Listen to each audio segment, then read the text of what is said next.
you very much, Presiding Judge. And this is a very simple question by way of information to the prosecution.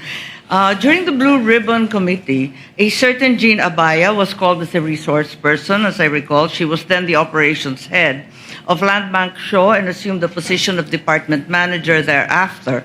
I understand, of course, that the prosecution has the right to choose your witnesses. I am simply curious, bakit hindi pinatawag si Ms. Abaya na magtestigo ngayon, samantalang siya yung may personal knowledge ng encashment ng mga cheque na pinag-uusapan? Your Honor, The Honorable Chua may respond. Thank you, Your Honor.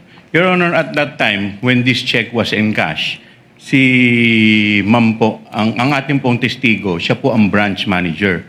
Hindi po si yung nabanggit po ninyo. Yes, alam ko na siya yung branch manager, pero yung operations head at that time, si Jean Abaya. As a matter of fact, she was even able to say that the entire amount of the checks was withdrawn each encashment. So, ang lumalabas doon sa House hearing, kung naaalala kong maigi, si Ms. Abaya ang direktang nakipag-deal kay Ms. Acosta, di ba? Your Honor, kung maririnig po natin yung kanyang salaysay, siya po kasi yung nakikipag-coordinate sa OBP. Siya In fact, nakikipag-coordinate or sino ang direktang nakikipag-usap kay Ms. Abaya, kung ganon? Kay Ms. Acosta, sorry. Hindi ba si Jean Abaya? Pwede po Yun ang akong sumagot. pagkaintindi ko dun sa House hearing eh. Pwede po akong sumagot. Yes, please. Si Jean Abaya po, siya po yung next in rank nung ako po ay branch Siya manager. yung? Next Sorry. in my rank. Oo, yeah. Opo. Pero siya ba yung direktang nakipag-deal kay Ms. Acosta ng DepEd? Ako po ang direktang sa OVP po. Nakakapagtaka lang kung bakit nung House hearing, si Ms. Abaya ang siyang nagsabi ng direktahan na yung entire amount ng cheque was withdrawn each encashment. Hindi po kayo. Ba't nagkaganon? Your Honor, bali po si Gina Baya po ang naging incumbent manager. Siya po yung pumalit sa akin as branch manager. So at that time, tinanong po nga siya. So since operations manager po siya, aware din po siya sa transaction. Pero natanong din po siya kung sino ang direktang kumakausap sa cash division Okay. staff. So kaya po ako napatawag. Kayo yung direktang nakipag-usap? Opo. Kahit siya ang nag-attest na talagang buong amount ang withdraw. Ganun ba Aware yun? naman po siya sa mga transactions din po sa branch. Okay, maliban doon, Ms. Constantino, nung House Blue Ribbon, narinig ko, nung tinanong ni Congressman Luistro, sino ang nag-withdraw ng pera at linagay sa mga bag, nung una, sabi niyo, you didn't recall. Matapos noon, medyo may leading question si Congresswoman noon eh. Kasi ang sabi, do you recall Miss Acosta? Do you recall Mr. Ortonio? Bigla ninyong naalala si Miss Acosta at si Mr. Ortonio. Tama ba yun? Ba't nagkaganon? Nung una, hindi ninyo maalala. Pagkatapos noon, naalala na ninyo. Pwede ko Ano po ba talaga ang naaalala ninyo? Para klaro tayo. Pwede po ba nating balikan po kung yung transcript po talaga? Kasi baka po, mamaya, baka lang po, I'm sorry, may iba pong issue before.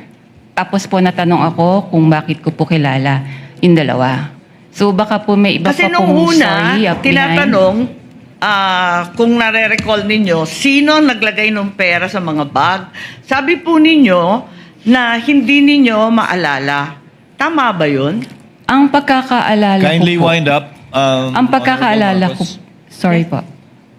Ang pagkakaalala ko Sumasagot po, ang sinagot ko po yon na si Yes, Miss yes. Gina ang naglagay at si Mr. Ortonio. Ang hindi ko po ma-recall kung sino po yung naglabas na ng cash, ng, Uy, hindi ng ko bags. tinatanong yon. Hindi yon ang tinutukoy ko. Ang tinutukoy ko, yung pa-iba-ibang sagot. Kasi nung una sabi nyo, hindi ninyo maalala kung sino naglagay ng pera sa bag. Pagkatapos nung binanggit sa inyo, do you recall Miss Acosta, do you recall Mr. Ortonio? Naalala ninyo kung sino naglagay na yung dalawa. Bakit ganon? Yun lang po. Ang Kindly wind up, pagkakaalam, ma'am. ang pagkakaal- Considering that Miss Acosta is allegedly the payee, bakit hindi nyo yun naalala kaagad? Doon ako nagtataka.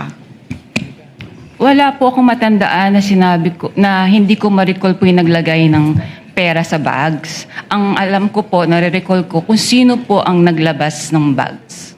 Okay, Outside the bag. balikan na lang po natin yung transcript Sige doon sa po. lower house Kung pwede at po. Baka maipaliwanag ninyo sa amin na maigi. Maraming salamat. Sige The po, lady may avail for round 2 with the permission of Senators Erwin Tulfo, Ontiveros, and Rafi Tulfo. Chair would like to acknowledge Senator Lacson first since it is his first round to ask questions. Thereafter, we will be recognizing in this order Senators Erwin Tulfo, Senator Ontiveros, and Senator Rafi Tulfo for their second round. Senator Lacson may proceed. You have Thank 2 you, minutes, sir. Mr. Presiding Officer. Hindi po ako magtatanong. I will only make a manifestation. I'm only wondering why neither the prosecution nor the defense is presenting a competent witness in the handling of intelligence and confidential fund. Kasi po, in my previous life, sa intelligence, sa law enforcement, ang natatandaan ko, kasi limited yung purpose ng intelligence at saka confidential fund. Nagtataka lang ako, nakita ko yung regularity ng withdrawals ng cash parang every quarter except for December, December 20. So sana kung para ma-educate kami at saka magkaroon kami ng informed decision later on, sana meron tayong competent witness sa pag-handle ng intelligence fund or confidential fund. Para nang sa gano'n naman, ma-appreciate namin at matanong din namin sarili namin, regular ba yung every quarter kasi January, April, tapos July, di ba? Parang regular eh. Ang alam ko, pagka may pangangailangan dahil merong intelligence gathering operation, may confidential activities, saka palang mangangailangan ng pera. So yun lang, Mr. Presiding Officer. Your Honor. Defense may also Maybe- respond or comment Yes. with the prosecution. Thank you. We will recognize both sides, but recognize first to respond to the inquiry of the manifestation, rather, of Senator Judge Lacson. The Honorable Chua. You may proceed, sir. Thank you, Your Honor. Your Honor, we will be presenting our witness, pero hindi po siya yung testigo po pagdating po dyan. In time po, we will be presenting witness or witnesses that will explain yung manner po ng confidential Kasi fund. I asked my staff, wala po sa listahan ng testigo na meron tayong competent witness. So, saan ang galing yung sinasabi nyo may present yung kayo? COA po. They will be the COA one is to- not a competent witness sa pag-handle ng intelligence and confidential funds. Somebody, Your Honor, meron po kasi maybe kaming reservation. a retired intelligence officer, somebody like that na maalam mag-handle. Nagtataka lang ako bakit masyadong regular tapos yung una pa, natapat pa na magpapasko. Yes, Your Honor, may present po kami, pero kung makikita po ninyo dun sa aming pre-trial brief, meron po dong reservation. Thank you. Thank you po. Confidential pa daw po. The Honorable Attorney Poa, rather, is recognized for your comment to the manifestation of Senator Lacson. Thank you, may Mr. proceed, sir. Presiding Officer. Same comment actually with the prosecution, Your Honors. Meron din po kasi tayong mga reservations. So we will present when we feel necessary, Your Honor.